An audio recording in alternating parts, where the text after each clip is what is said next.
Disassembly tips. Ensure that you take the following precautions when disassembling a unit. Label each cable as you remove it, noting its position and routing. This will make replacing the cables much easier and will ensure that the cables are rerouted properly. Keep all screws with the component removed, if applicable. The screws used in each component can be of different thread sizes and lengths. Using the wrong screw in a component could damage the unit.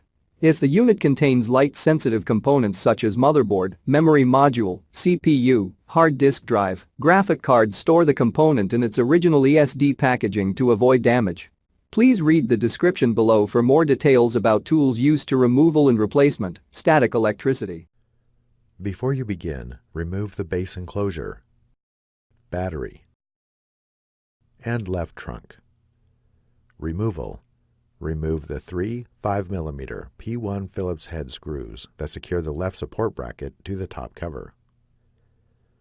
Remove the 5.5mm P1 Phillips head screw that secures the left support bracket to the top cover.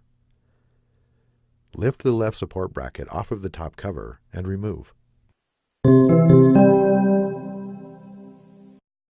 Replacement. Place the left support bracket into position on the top cover. Replace the 5.5mm P1 Phillips head screw that secures the left support bracket to the top cover. Replace the three 5mm P1 Phillips head screws that secure the left support bracket to the top cover. Thanks for watching. Please click subscribe for more videos and weekly updates.